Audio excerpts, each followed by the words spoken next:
धाकड़ खबर, बेखौफज़ुबां, बेबाक अंदाज। धाकड़ खबर में आपका स्वागत है। मैं आपके साथ हूं अकरम रईस खान। वैश्विक हलचल, जी हां, वैश्विक हलचल का ताजा बुलेटिन पिछले कई दिनों की छुट्टी के बाद, गैर हाजिर रहने के बाद एक बार फिर से आपके सामने रखने जा रहे हैं। फोकस करने की कोशिश करेंगे दौरों पर। जी हां, आजकल देश विदेश में यात्राओं का दौर शुरू हो गया, खासकर गाजा और इजराइल के बीच जो जंग चल रही है उस दौरान ये दौरे बहुत कुछ कहलाते हैं। जैसे रूस के राष्ट्रपति दौरे पर निकल पड़े हैं, तुर्की के राष्ट्रपति दौरे पर निकल पड़े हैं, ईरान के विदेश मंत्री भी दौरे कर रहे हैं। तो क्या कहलाते हैं ये दौरे, और इन दौरों से क्या कोई दौर बदलेगा, इस पर खास फोकस करने की कोशिश करेंगे। और दुनिया जान की खबरें तो आपको बताएंगे ही, क्योंकि हमारे साथ जुड़ रहे हैं कृष्णकांत जी, यानी के जी। भारतीय वायुसेना के रिटायर्ड ऑफिसर है, जियो पॉलिटिक्स पर वाले में अपनी पैनी नजर रखते हैं। बहुत शुक्रिया सर वक्त देने के लिए। थैंक यू मिस्टर अकरम। हमारे व्यूअर्स 2-3 दिन तक हम लोग बात नहीं कर पाए हैं, तो काफी लोगों के फोन भी आने लगे कि कहाँ गायब हों। लेकिन क्या करें, दुकान अकेला ही चलाता हूं और आपको भी अपने कुछ जरूरी काम लगे रहते हैं, तो गायब रहना पड़ा इस वजह से। आप क्या कहना चाहेंगे? इस पे कुछ खास तो मैं नहीं कहना चाहूंगा, लेकिन व्यूअर्स यदि जानना चाहते हैं, हमारी बातें सुनना चाहते हैं, हमारे विश्लेषण को, तो यह मेरे और आपके लिए दोनों के लिए अच्छा है कि एक इंडिपेंडेंट ऑल्टरनेटिव मीडिया हम दे पा रहे हैं और अपने एनालिसिस के हिसाब से अपने विचार जो कि एक विज्ञान पे आधारित है उनके पास पहुंचा रहे हैं। जी बिल्कुल सही है, कोई धारणा नहीं बना रहे हैं। खबर लेते हैं पहली श्रीलंका से। हालांकि ये खबर आई है तमिलनाडु से। आपको पता ही होगा, जेपी नड्डा, सारे के सारे नेता आजकल साउथ में जा रहे हैं। जेपी नड्डा कल तमिलनाडु में थे, अमित शाह कर्नाटक में थे। तो तमिलनाडु की जो डीएमके सरकार है, उन्होंने आवाज उठाई कि भैया, श्रीलंका जो हमारे मछुआरों को पकड़ लेता है, उस पर भी तो जबान खोलो। हमारे यहाँ के फिशरमैन या मछुआरे कभी जानबूझ के कभी गलती से भी मछली ढूंढते हुए श्रीलंका के पानी में प्रवेश कर जाते हैं, श्रीलंकन वाटर्स जिसे कहते हैं। और इस पे श्रीलंका सरकार उसको नेचुरली विरोध भी करती है, ना कुछ कार्रवाई होने पर उनको पकड़ती भी है। इसलिए उन्होंने, मुझे लगता है 14 नाविकों को गिरफ्तार कर लिया, मछुआरों को, और उनको डराने के लिए दूर से गोलियां भी चलाई है। तो इसका विरोध, हालांकि ये भारत सरकार से होना चाहिए, नहीं हो रहा है। भारत सरकार इस पे चुप्पी खामोशी अख्तियार किए हुए, कारण यह निश्चित है कि श्रीलंका हमारे तरफ है कि चीन की तरफ है। उसको एक आधार मिल रहा है इन लोगों को पकड़ने का, इन लोगों को तंग करने का। वह उतना कमजोर नहीं हो रहा है क्योंकि उसका सहारा चीन का है। और इसीलिए डीएमके सरकार ने, इनको मौका मिला यहाँ के जेपी नड्डा के आने पर, तो उन्होंने सवाल उठाया है और उनका सवाल उठाना वाजिब है। लेकिन हमारे नेवी की जहां तक बात है, उनको जरूर यह कोशिश करनी चाहिए बताने की कहां तक आप जा सकते हैं, मछली पकड़ सकते हैं। यदि नहीं वहां मिल रहा है तो कुछ रोजगार दो यार उनको, क्यों वो श्रीलंका में घुसे जा रहे हैं। जी छोड़िए इस मुद्दे को, पड़ोसी क्या कर रहे हैं हमारे साथ, उनसे हमारे संबंध कैसे हैं। चलते हैं दूसरी दुनिया की तरफ। कतर ने उन 8 सैनिकों को रिहा करने का आदेश जारी कर दिया है, जिनको मौत की सजा सुना दी थी। बताया जा रहा है 7 तो इंडिया लौट भी आए हैं। जी हाँ, यह भारतीय डिप्लोमेसी की कहें तो एक भारी जीत भी है। लेकिन साथ साथ यह सवाल भी उठता है कि इन 8 भारतीयों को, जिसमें कैप्टन यानी ग्रुप कैप्टन या कर्नल लेवल के इंडियन नेवी के ये ऑफिसर थे, 7 ऑफिसर, कमांडर और बाकी सब दूसरे रैंक, और एक जवान भी था उनका, टेक्नीशियन, या ये लोग हाईली क्वालिफाइड थे। जो जिनके सीनियर मोस्ट थे उनको प्रेसिडेंट का अवार्ड भी मिल चुका, आप अंदाजा लगा सकते हैं। तो ये लोग वहां जाते हैं और वहां पे इन पे आरोप लगता है कि जिस कंपनी के लिए कतर में काम कर रहे थे, उस कंपनी का जो भी सीक्रेट था वह इजराइल को बेच रहे थे, और इसी के आधार पे वहां पे इनको फांसी की सजा मिली थी। इस पे हंगामा हुआ, भारत सरकार ने अप्रोच किया, फांसी की सजा हटा के 14-15 साल से लेके किसी को 7 साल, किसी को 3 साल तक मिनिमम यह सजा बरकरार की गई। और इस बीच में वहां पे जब वर्ल्ड इकोनॉमिक फोरम, इकोनॉमिक नहीं माफ कीजिएगा, इन्वायरमेंट फोरम, सीओपी कहा, सीओपी का जब वहां चला था, और उनके वहां से इन्होंने बातचीत की और उन्होंने कहा कि भाई हम देखेंगे।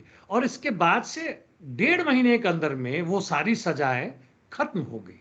तो इससे 2 सवाल आता है। हालांकि वर्डिक्ट क्या दिया जा रहा है, वहां कतर सरकार और भारत सरकार दोनों ने कहा कि ये कॉन्फिडेंशियल, हम आपको नहीं बता सकते किस आधार पे छोड़ा है, क्या हुआ है, भारत सरकार की कितनी पूंजी वहां लगी है, वहां पे अमेरिकी सरकार का किस तरह से मदद हुआ है, या अरब इजराइल के पक्ष या विपक्ष में जो भी वहां पे लड़ाइयां चल रही है, वहाँ क्या यहाँ पे भारत सरकार का रोल है, यह सब हमें नहीं पता है, क्योंकि इनको इस आधार पे कभी भी नहीं छोड़ा गया है कि ये लोग निर्दोष है।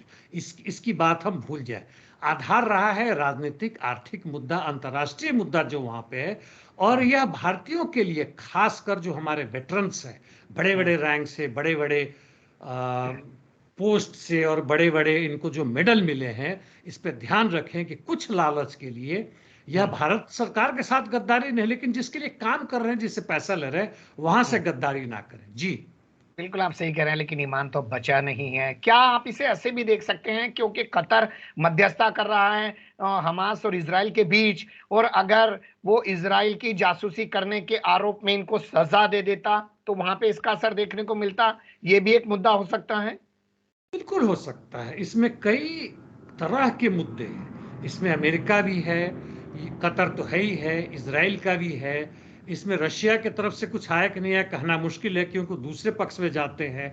और दोनों एक दूसरे देश को, जहां कोशिश हो रही है कि भारत की पूंजी, जहां भारत आयात कर रहा है, उन पूंजियों का भारी संख्या में आयात कर रहा है, और भारत अपनी टेक्नोलॉजी दे रहा है, और भारत का जो न्यूट्रल पोजीशन होने के बावजूद भी अंदर से कुछ और जो चरित्र, जिसकी हम चर्चा पहले भी कर चुके हैं, सबका रोल है उसमें। जी मोदी जी का डंका बज रहा है साहब, ये कहिए ना आप, ये तो आप सीधा कह नहीं रहे हैं, क्योंकि अगर ये खबर आ रही है अबू धाबी से, 14 फरवरी को यहाँ पे मंदिर का उद्घाटन करेंगे प्रधानमंत्री नरेंद्र मोदी, डंका बज रहा है कि नहीं बज रहा है?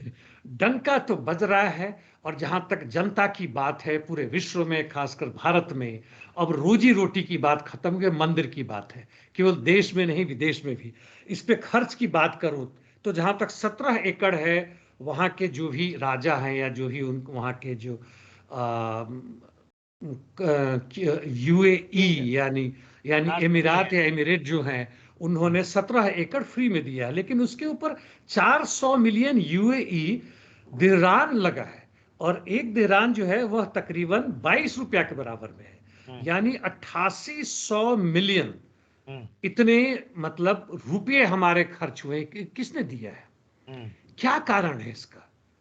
आखिर इसका आधार क्या है? ये पैसे कहां से आ रहे हैं? या ये पैसे क्या भाजपा और आरएसएस दे रहा है, या क्या मोदी सरकार दे रही है, या हमने जो टैक्स हमसे जो कलेक्ट किया गया है और हमसे जो लिया जा रहा है, हमसे यहाँ के पूंजीपति वर्ग लूट रहे हैं, वहां पे कर रहे हैं, और वहां के इर्द गिर्द भी इनका, वहां के तेल में जो अपना इन्वेस्टमेंट कर रहा है, उसका यह एक छोटा सा फूल है और कुछ नहीं है। जी मैं इसका समर्थन नहीं करता। क्या आपको नहीं लगता कि धर्म के आधार पर ही धंधा आगे बढ़ रहा है? रामदेव को देख लीजिए, राम रहीम को देख लीजिए, तमाम आरोप उन पे लगते भी हैं, लेकिन वो अपना फिर भी कारोबार भी आगे बढ़ा रहे हैं, सब कुछ आगे बढ़ा रहे हैं। और वही फार्मूला अब सरकार अपना रही है कि धर्म के आधार पर सब कुछ करते रहो, किसानों को दिल्ली तक आने नहीं दिया जा रहा। जी धर्म का आधार तो है, मुख्य रूप से ऐसे कहें कि धंधा जो आपने कहा, यानी पूंजी का बढ़ना, उसको चेहरा चाहिए। उसके लिए राष्ट्रवाद कोई चीज नहीं, उसके लिए धर्म कोई चीज नहीं, उसके लिए कोई चीज नहीं है। ना जाति है, ना दोस्त है, ना दुश्मन है। हमारा धंधा जो है वह पाकिस्तान और चीन के साथ जबरदस्त बढ़ रहा है। तो ये धर्म उसका चेहरा है, वो छुपाने की कोशिश है। देशवाद उसका चेहरा है, व्यक्तिवाद चेहरा है। और जहां तक हमारे किसानों की बात है, पूरे यूरोप से लेकर हमारे देश में अभी गाजियाबाद और बॉर्डर पर हजारों हजार की संख्या में, और इस तरह का फिर से बाड़ा लगाया गया है कि हमारे यहाँ युद्ध हो रहा है, इस तरह से हमारे किसानों के खिलाफ किया जा रहा है। जहां हम मंदिर वहां लगा रहे हैं यूएई में, और यहाँ पर हम किसानों के साथ ये व्यवहार कर रहे हैं। और हमारे यहाँ जहां तक बेरोजगारी का है, वह भयानक रूप से बढ़ रहा है, जिसका कोई आंकड़ा भी यह सरकार देने में नहीं है। तो यह तो खुलेआम नजर आ रहा है। जी बिल्कुल आप सही कह रहे हैं कि शर्म बाकी नहीं बची है। 70 साल का ढिंढोरा पीटते हैं, नेहरू की बात करते हैं, इसकी बात करते हैं। क्या कभी किसी सरकार ने किसानों को धरना प्रदर्शन करने से रोका? आपने पैरामिलिट्री लगा दी, इंटरनेट बंद कर दिया। खैर, अगली खबर का रुख कर लेते हैं। अमेरिका चाहता है कि जो उसने कोशिश की थी इमरान खान को जेल में डाल करके नवाज शरीफ को लाने की, उसे वो अब मुकम्मल कराने के लिए बिलावल भुट्टो की खुशामद कर रहा है। अपने राजदूत को उसने काम पे लगा दिया है शायद इस काम के लिए।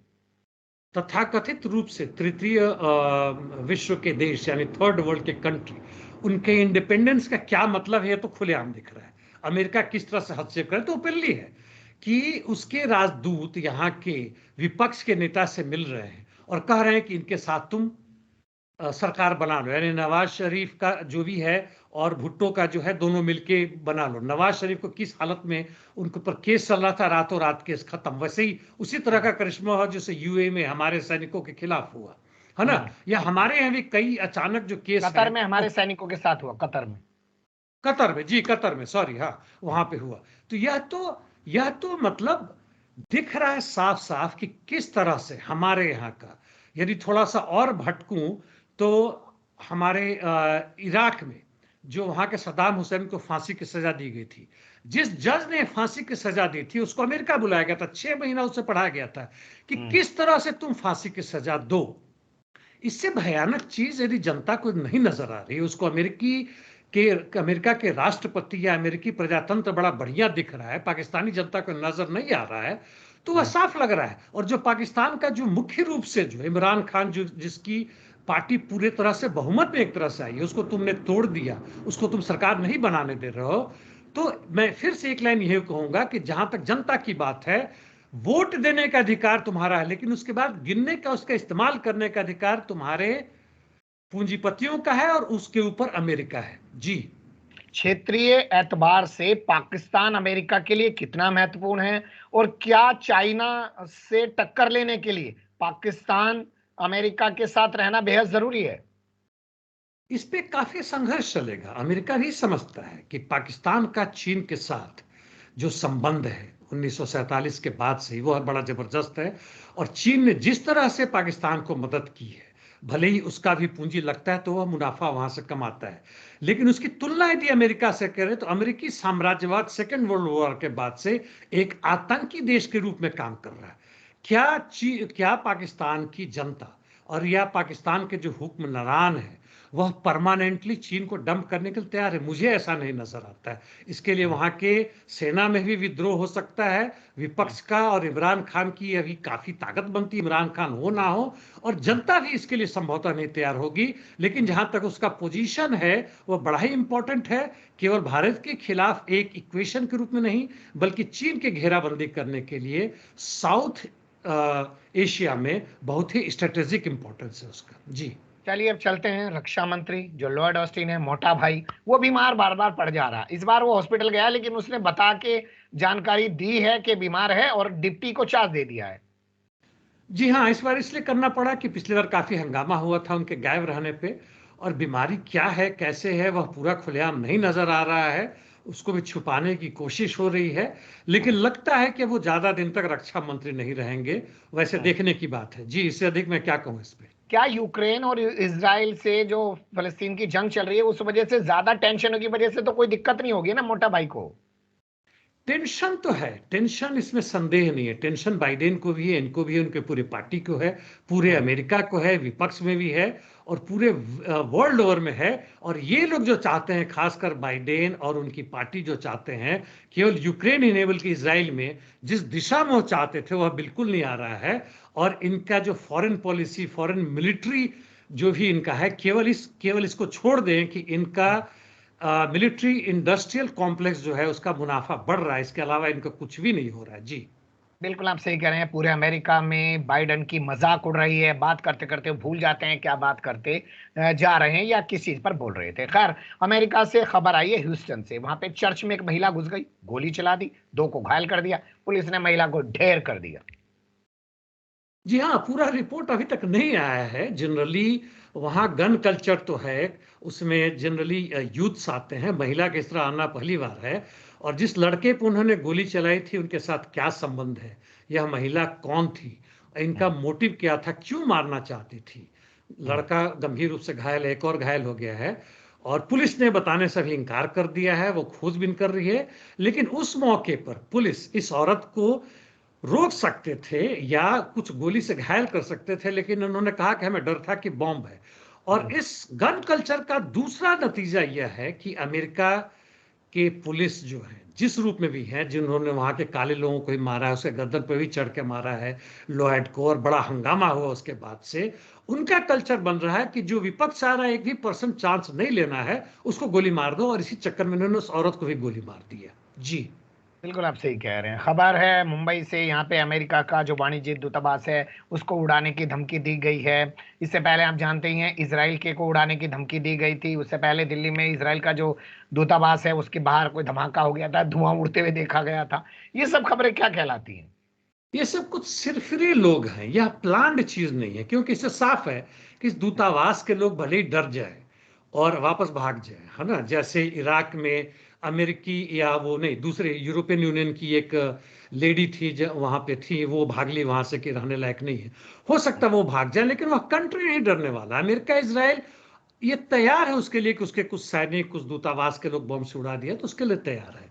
तो इस तरह की हरकत का कोई मायने नहीं है, और कुछ लोग मजे लेने के लिए भी कर रहे हैं। हालांकि ये बड़ा बेहुदा मजा है, मजाक। यदि पकड़े जाए, जैसे हवाई जहाज में उन्होंने फोन कर दिया कि वहां बॉम्ब है, तो उनको जी कितने साल की जेल की सजा होगी उसका अंदाजा वो लगाए, जिंदगी बर्बाद हो जाएगी।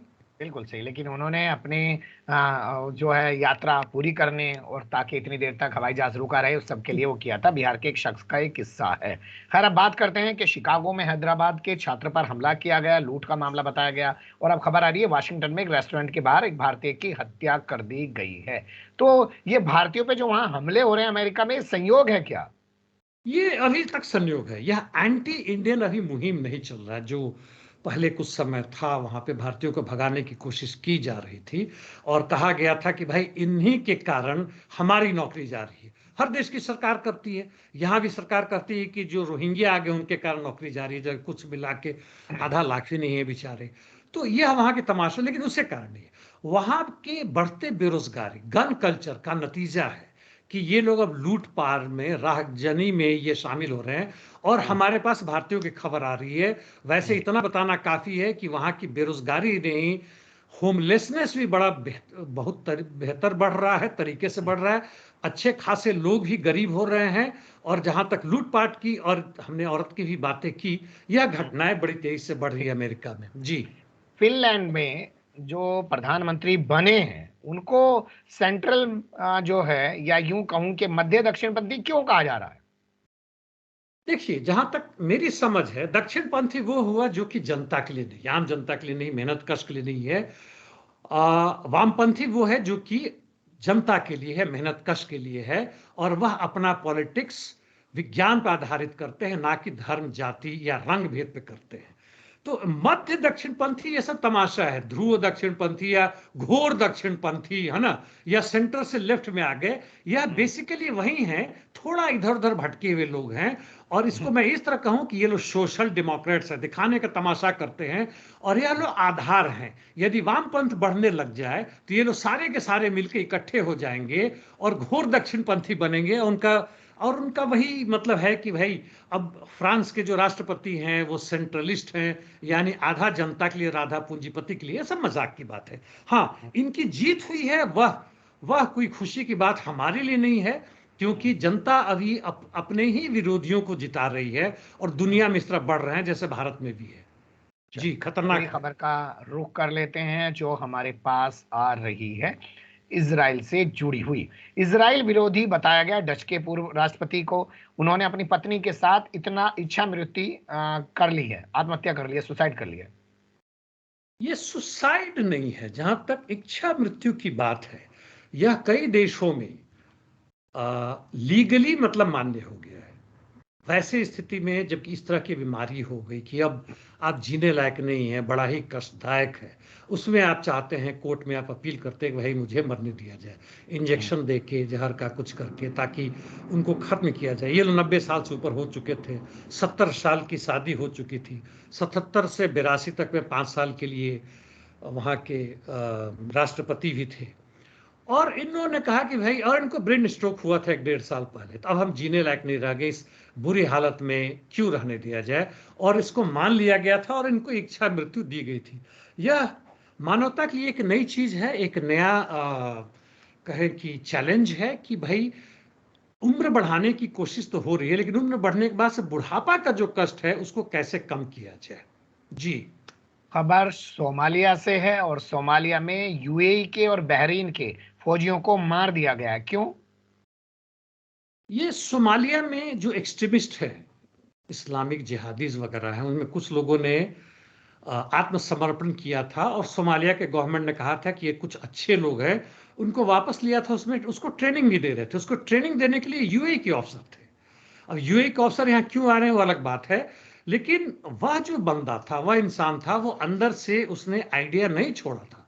अभी भी उसे लग रहा था कि ये लोग हैं इस्लाम विरोधी हैं, इन लोगों को खत्म करना ही मेरा धर्म है, रिलीजन है। और इसलिए जब वो ट्रेंड कुछ हद तक हो गया, उसके हाथ में बंदूक मिली, तो उसने यूएई के 3 ऑफिसर्स को और बहरीन के भी एक बंदे को उसने मार दिया।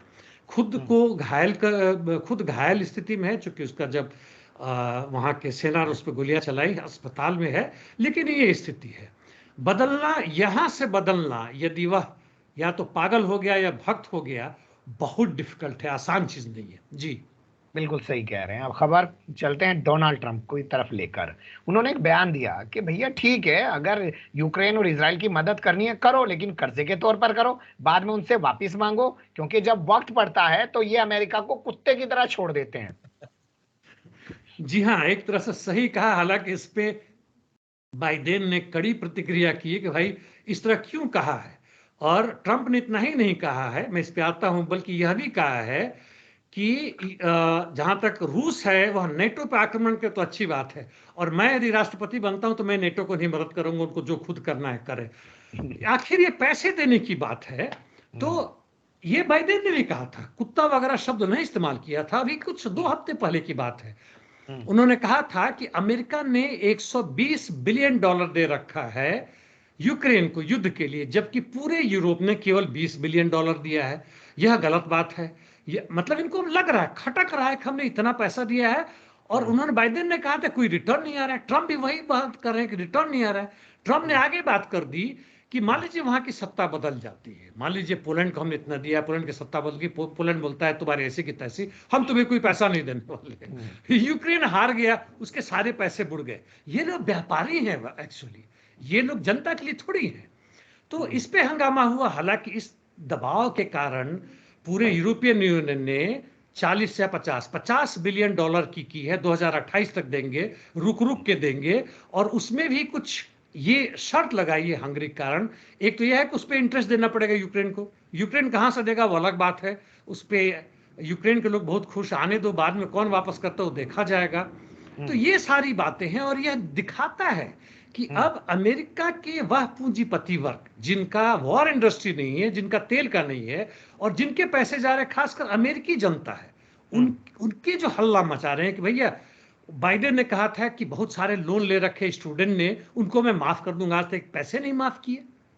बूढ़े लोग गरीब होते जा रहे हैं। पहली बार ऐसा हुआ अमेरिका में कि आज का जो पीढ़ी है अपने पूर्वजों की पीढ़ियों से ज्यादा गरीब हो चुका है। तो ये सब कुछ मजबूरी में बोल रहे हैं, कुछ ये चूंकि वहां के व्यापारी वर्ग के हित की देख रहे हैं, इसलिए ऐसा शोर मचा रहे हैं। और एक तरह से कहें तो सही भी है, अमेरिका बंद करो भाई, क्यों तुम शस्त्र दे रहे हो। जी बिल्कुल सही बात है कि क्यों तुम हथियार दे रहे हो और लोगों को मरवा रहे हो सिर्फ धंधा पानी करने के लिए। अब चलते हैं इजराइल की तरफ। यहां से खबर सामने आई कि बंधकों के जो परिजन हैं वो हमास के खिलाफ आईसीजे जाएंगे। तो ये हमास के लिए अच्छा होगा कि बुरा होगा? एक तरह से कहें तो हमास का नाम इस रूप में फिर आएगा कि वह स्टेट के रूप में आप उसको देख रहे हैं, आप उसको एक ऑर्गेनाइजेशन, चाहे वो टेररिस्ट होने केवल उसी रूप में नहीं देख रहे हैं। दूसरी तरफ इसका आईसीजे या इसका संज्ञान लेगा कि नहीं लेगा, मुझे थोड़ा डाउट है, क्योंकि बेसिकली वो कंट्री पर करता है, वर्ल्ड कोर्ट के रूप में। आईसीसी में हो सकता है। वैसे पूरी की पूरी यह कोशिश है, यह इजरायली जियोनिस्ट रिजीम की ही कोशिश है। ये लोग इंडिविजुअली जाने की तो औकात नहीं रखते हैं, तो ये इनकी कोशिश है। अब देखें क्या होता है, लेकिन हमास के लिए इसमें हारने की कोई बात नहीं है। जी लेकिन हमास के लिए इसमें हारने की कोई बात नहीं है। अब चलते हैं दौरों की बातचीत की तरफ।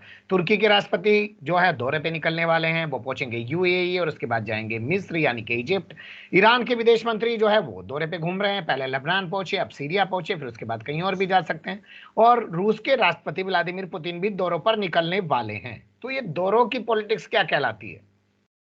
पहली बात तो यह है कि इनके बड़े मजे हैं, हमें तो मौका मिलता नहीं इतना दौरे करने की। दूसरे यह दिख रहा है कि अभी कितनी बेचैन है ये लोग, पूंजीपति वर्ग के जो पॉलिटिकल मैनेजर हैं कितने बेचैन हैं। ये लोग फोन से भी बात करने में डरते हैं, क्योंकि बहुत जगह वह ट्रैप हो जाता है, टैप कर लिए जाते हैं और वो एक्सपोज हो जाता है। तीसरी बात है कि सामने जाके धमकाने का जो असर है वह फोन पे नहीं हो सकता है। बंदे ने फोन ही काट दिया, नहीं किया। बाइडेन ने शुरुआती दौर में जो लड़ाई हुई थी बड़ी कोशिश की थी, सऊदी अरेबिया के एमबीए से बात करने के लिए फोन उठाता ही नहीं था, जो तुम्हारी करने की कोशिश करो। लेकिन डायरेक्टली जब उसके फॉरेन मिनिस्ट्री पहुंच गए, भले जो भी उसका रुख रहा हो, लेकिन बात तो करना पड़ा, या गिड़गिड़ाया या धमकी दिया, जो भी किया। तो ये दौरों की राजनीति यही चल रही है कि तुम हमारे पक्ष में आओ, उसके पक्ष में आओ। जा रहे हैं हमारे भी प्रधानमंत्री, फिर से यूएई जाएंगे, वो 5 बार जा चुके हैं, पता नहीं कितना वहां पूंजी लगा हुआ है। इस बार तो ऑफकोर्स मंदिर के उद्घाटन के नाम पर जा रहे हैं। तो बस वही बात है, जनता को यह समझना चाहिए कि भाई इसमें खुश होने की बात नहीं है हमारे लिए। जब जिस वक्त राफा बॉर्डर पे इजराइल हमले करने जा रहा है, 10 से 15 लाख वहां मौजूद हैं, पूरी दुनिया चिंता जता रही है, बाइडन को भी थोड़ी सी परेशानी लग रही है, ऐसी बातें सामने आ रही हैं। उस दौर में दौरे तो बहुत कुछ कहलाते हैं ना सर। रफा की जहां तक बात है, हाँ, इस दौरे का उस पे है। रफा की जहां तक बात है, बहुत सारे लोग चिंता जता रहे हैं, बाइडेन ने भी जताया है, ये रिपब्लिकन डेमोक्रेट्स के हर लोग बोल रहे हैं, और पूरे यूरोपियन यूनियन के जो फॉरेन पॉलिसी जो बनाने वाले हैं उन्होंने बोला है, जर्मनी ने भी किया है, फ्रांस ने भी किया है, आयरलैंड भी है। यह पूरे देश के पूरे मतलब वर्ल्ड ओवर में हो रहा है, क्योंकि ये 15 लाख जैसा आपने कहा वहां के लोग हैं, काफी छोटे से जगह में है।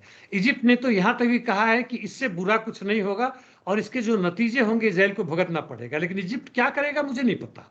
कहते हैं कि उसके 2-4 टैंक भी उस बॉर्डर पे आ गए हैं। इस 2-4 टैंक का मतलब क्या वो आईडीएफ के खिलाफ लड़ने के लिए है कि वहां से जो भारी संख्या में रिफ्यूजीज का, शरणार्थियों का भागना शुरू होगा इजिप्ट के तरफ, उसको रोकने के लिए होगा। यह देखने वाली बात है।